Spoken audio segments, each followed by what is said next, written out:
तुम लोग 250 सब्सक्राइबर करवाने में बहुत ज़्यादा टाइम ले रहे हो, तो मैं इसको ऐसे ही आगे शुरू करने वाला हूँ। तो हमने जैसे कि अपने लास्ट एपिसोड में देखा था, अपने एमसी कॉम्पिटिशन में आया होता है और वो एक और बंदे के सामने आता है, जिसके सामने पैनल देखने के बाद ना वो कहता है ये तो बहुत ज़्यादा बड़ा है, और हमें उसको पैनल को दिखाया जाता है और उसके पैनल में लिखा होता है कि इसकी किस्मत पूरी बैड लक से भरी हुई है। और अपना एमसी कहता है ये तो इसका भी हाल मेरे जितना ही बुरा है। और चूहियों ने उस बंदे को कहता है सीनियर ब्रदर भाई चलो शुरू करें। और वो बंदा भी कहता है जूनियर ब्रदर ये मैं भी स्टार्ट करने वाला हूँ। और अपना एमसी कहता है सोच रहा होता है, हालांकि ये उस बंदा बहुत ज़्यादा अनलकी है, उसका कल्टीवेशन लेवल बुरा नहीं है और हल्के में नहीं इसे लिया जा सकता। और वो बंदा क्या करता है, अपने ना एमसी पे अटैक कर देता है। और अपने एमसी के ऊपर जब अटैक लग रहा होता है ना, अपना एमसी क्या करता है, मुक्के चलाना शुरू कर देता है, जिसकी वजह से उसके अगले का अटैक बर्बाद हो जाता है। और जो लोग होते हैं वो कह रहे हैं ये चूहियों तो बहुत ज़्यादा खतरनाक है, एक ही मुक्के में उसने सब कुछ तोड़ दिया। और दूसरा कह रहा है ये बंदा बाहर के आउटर सेक्ट का डार्क हॉर्स है।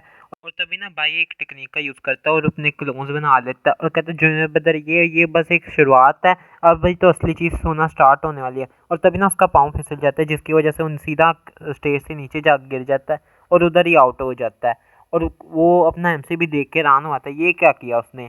और बताया जाता है ये चूयन जीत गया है। और बाकी सारे जो एल्डर्स होते हैं वो कह रहे होते हैं, और जो सेक्ट का लीडर होता है वो कह रहा होता है इस साल की नर्क कॉम्पिटिशन पिछले साल वालों से ज़्यादा मज़ेदार है। और कहता है इधर काफ़ी सारे इस बार टैलेंटेड लोग हैं। तुम क्या सोचती हो इस लड़की के बारे में? इसके सबसे ज़्यादा चांसेस हैं कि इस साल के कंपटीशन में ये टॉप पे आएगी। और जो लड़के होते हैं साथ वाले एल्डर वो कहते हैं वो प्राउड है और एरोगेंट है, लेकिन उसकी ताकत उसके एम्बिशन के लायक नहीं है। और दूसरा कहता है लीडर कि फिर तुम उसके बारे में क्या सोचती है? वो कहता है बहुत ज़्यादा सही किया, लेकिन तुम्हें बहुत ज़्यादा प्राइड नहीं होनी चाहिए तुम्हारी मोटल की जर्नी में।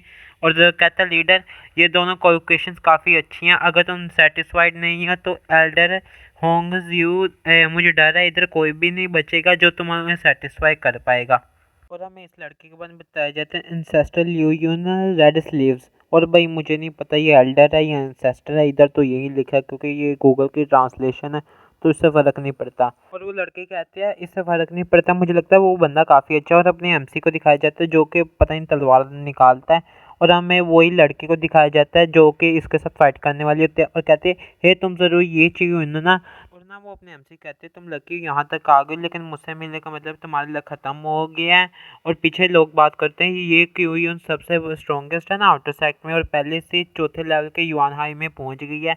और कहते हैं डार्क हाउस तो इस बार पक्का हारेगा। और वो लड़की कहती है अपने ये चुन कर क्या तुमने ये सुना, मैं तुम्हें एडवाइस देती हूँ हार मान ली जितनी जल्दी हो सके, खुद को एम्बेरसमेंट से बचाने के लिए, तुम समझ गए ना। और अपना एमसी कहते लक मेरे पास कभी भी कुछ ऐसा है ही नहीं था। और वो कहते अच्छा, और वो ना अपनी स्वर्ड निकाल देते हैं, कहते फिर मुझे कसूरवार मत ठहराना। और अपने एमसी पे अटैक कर देती है और अपना एमसी ना उसे ब्लॉक कर लेता है। और अपना एमसी सोच लेता है बॉडी की एनर्जी अचानक कंट्रोल से बाहर क्यों जा रही है, क्योंकि ये किजियान स्वर्ड टेक्निक की वजह से बस मैंने इस्तेमाल की इस वजह से।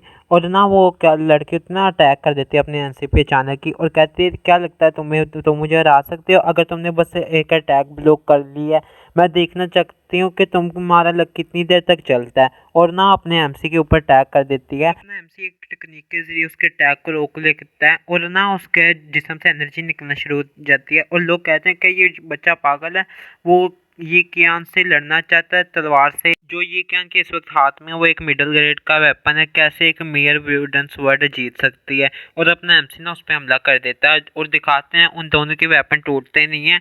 और ना वो लड़की सोच लेते हैं इस बंदे के पास कैसे इतनी बोथमलेस एनर्जी हो सकती है, मतलब कभी ना ख़त्म होने वाली एनर्जी। और इतने ज़्यादा प्रेशर की वजह से ना अपने एमसी के स्वॉर्ड में दरार आ जाती है और वो बिल्कुल पूरी तरीके से चकनाचूर हो जाती है। और लोग कह रहे हैं क्या हुआ, क्या वो ये चुईन की तलवार थी? और हमें दिखाया जाता है ये चुईन ना पीछे जाके गिरता है और उसके बीच में ना तलवार लगी होती है और खून निकल आता है। और हमें अगले सीन दिखाते हैं अपना एमसी ना नीचे गिर जाता है और उस लड़की ने अपने एमसी को हरा दिया होता है। और उस लड़की ना अपने एमसी कहते हैं तुम्हारे लेवल पे तुम बस लकी थे कि टॉप 12 में आउटर गेट में आ गए, अगर तुम इनर गेट में एंटर करना चाहते हो तुम्हें लकी होना पड़ेगा। और ना वो अपनी तलवार पीछे ले लेती है, अपने एमसी को कहती है सपने देखना बंद कर दो। और दूसरे लोग कहते हैं बहुत हो गया, ये चुइन अभी भी एक मूव मिस कर रहा था। और दूसरे कह रहे हैं आफ्टर ऑल ये कियान सबसे स्ट्रॉन्गेस्ट है आउटर सेक्ट में, तो इस तरह की लड़ाई बुरी नहीं थी। और अपना लीडर कहता है अब क्या अभी भी क्या तुम सोचते हो ये कियान काफ़ी नहीं है?